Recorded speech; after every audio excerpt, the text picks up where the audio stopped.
But like, I was thinking of this in context of you, and I was thinking of doing, we're talking about tariffs. It's a big topic of the day. And obviously we've talked about tariffs a million times, but one thing we haven't talked about, and I'm surprised we haven't talked about, is this as it works with AI. Because we've done a lot of conversations about AI, and the fundamental thing that Trump's motivation is here, and if this works, it'll hopefully reinvigorate American manufacturing and bring American manufacturing jobs back here. But as I'm looking at the intersection of that line with the rising line of AI, I start thinking about, well, what jobs are there going to be here? If AI is going to come in and change these industries this way, are we trying to bring back something that's not even going to exist? You bring up an interesting point, because we have talked about it in the way when we talked about retooling the Pentagon. Oh, yeah. Right? Yeah. I said, don't. Why are you building any of that? Right. So you bring up a good point. I don't know the answer would be that different than where I am on the Pentagon. No, we know things are going to be changing, but let's not start a brand new airplane that's going to take us 10 years to finish. Right. You know what I mean? It'll be completely obsolete. It'll be completely obsolete by that time. But you have to take steps. There are things that we may know that, for instance, making medicine is going to change. And so we don't necessarily need the same kind of laboratories, but we know we are going to be making medicine. So let's get those companies to say, yeah, we're going to bring the manufacturing back here. They will, when they bring it back, they're not going to be like, and we're old school. They know. So it'll give them a chance to use AI. And by the time they're building it, I mean, the change in AI in the next year is going to be remarkable. So they'll know a little closer to what they need. And just like everything, you build towards the future. Yeah. I know we spent a lot of time over the years talking about the negatives of AI. And, I'm just looking at our kids' homework or jobs being lost and all these things. What is AI going to do for medication? What is it going to do for the possibility of curing these diseases? There's all this big talk. What's realistic? Oh, I don't think anybody could say, but cure to cancer, probably by 2030. Wow, that's big. Now, Joe Biden promised to cure. Well, he'll still be alive. He'll still be in the White House kicking. Okay, good. But not in necessarily the way, and I've said this before, I asked AI,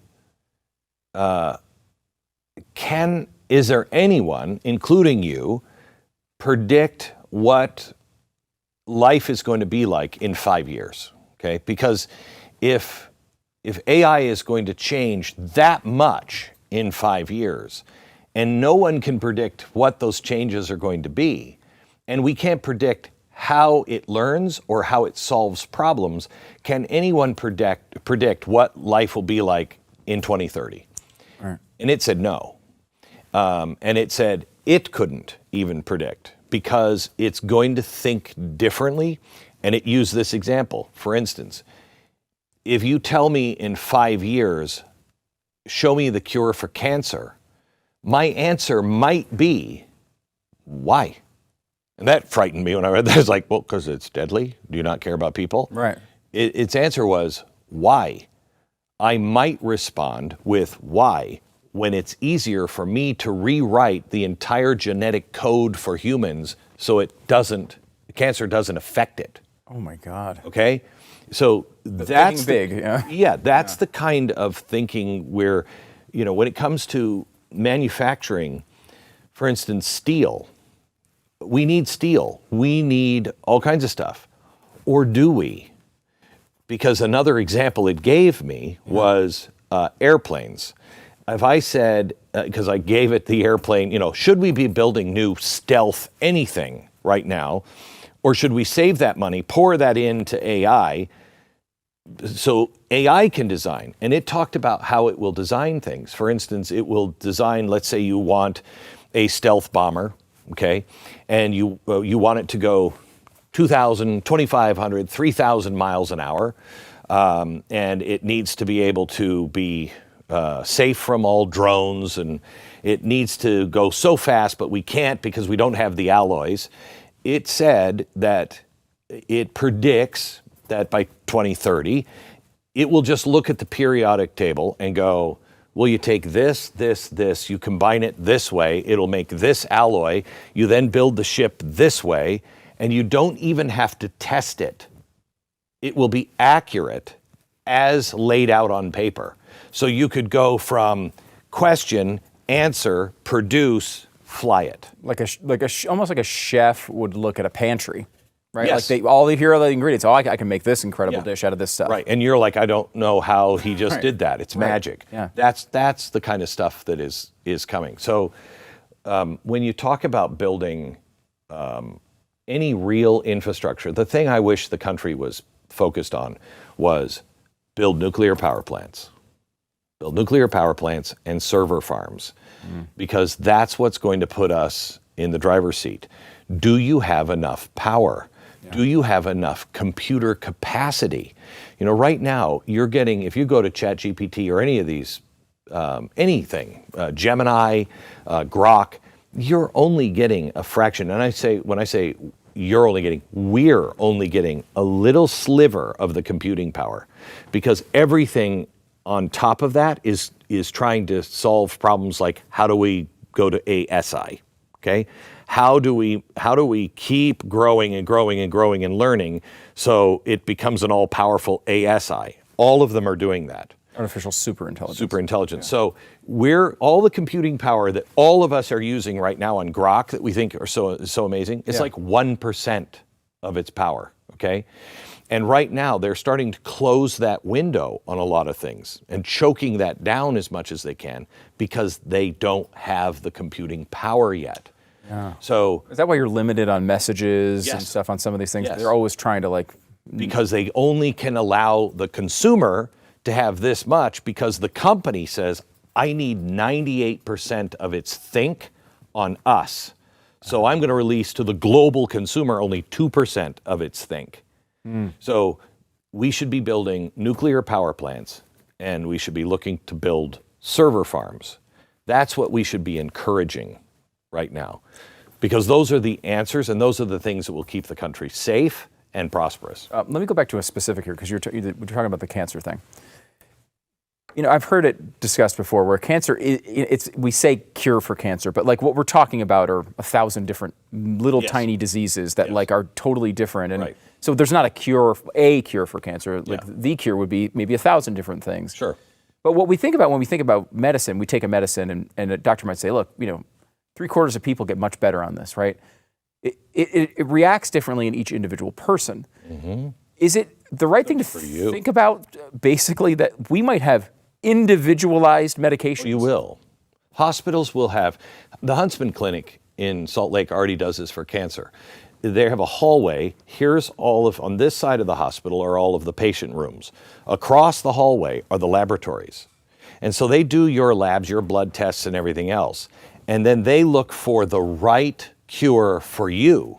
So it's individualized cancer treatment, okay? It's not just, we're going to give you chemo and here it is off the shelf. Right. And I don't know how many hospitals, I'm sure most hospitals are all individualized, but they were leading the way on making sure that they're looking at each individual. And that's exactly what AI will do. It will look at your DNA structure. It will look at your genomes. It will see where you have things that need to be repaired. It will say, that medicine won't work for you, but this one will. I mean, we do this all the time. We have to try different medicines because it doesn't always work the same for people. And instead of it being trial and error, it's something that's specifically designed for an individual. Correct. Like a specific compound that might affect you differently than somebody else. My body processes drugs and everything else. I mean, it's so frustrating. Ozempic, I was on Ozempic, love Ozempic. I lost like 40 pounds. I cannot lose another pound because it stopped working for me. Because my body constantly adapts and just gets rid of it. Yeah. I mean, I don't know if it was my alcoholism or what, but I have a high metabolism, just burns through these things. Any substance, it just assumes it's bad. Just assumes it's bad. Yeah, it's probably more cocaine. Yeah. So, I would love the AI to be able to look at me and say, what will last? Yeah. What will work for him? You know what I mean? Yeah, I mean, it really. That's what's coming. And I think of, when you think of long-term how this plays out, we're going to put up with a lot of negatives to get that.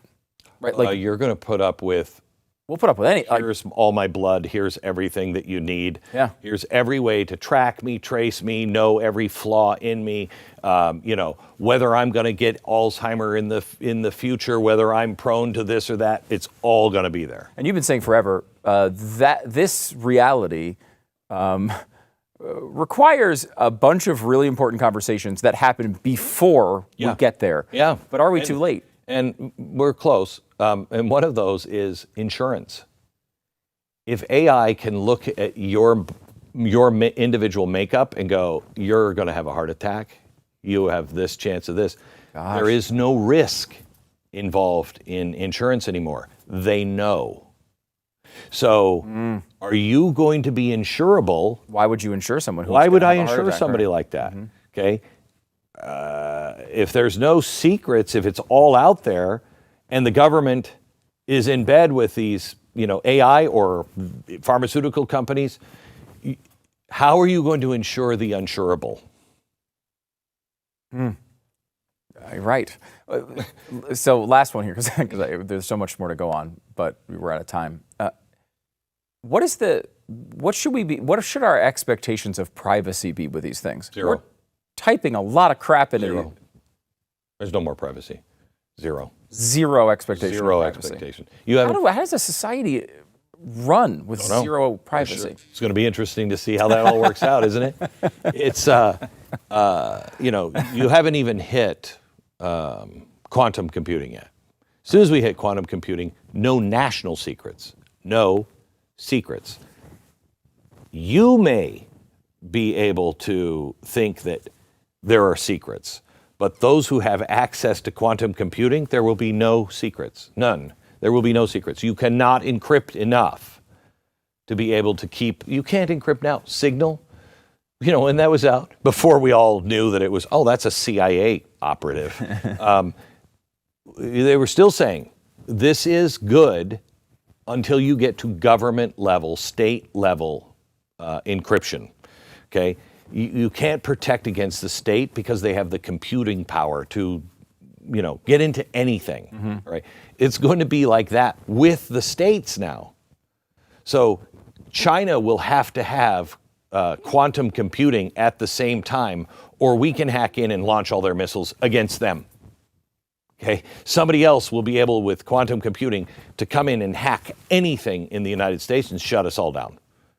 And it will happen, and there's no way to prevent that. It's not just AI. That will be the war of encryption that's coming with quantum computing. You said it before. It's going to be really interesting to see how this all plays Yeah, out. it is. Fascinating.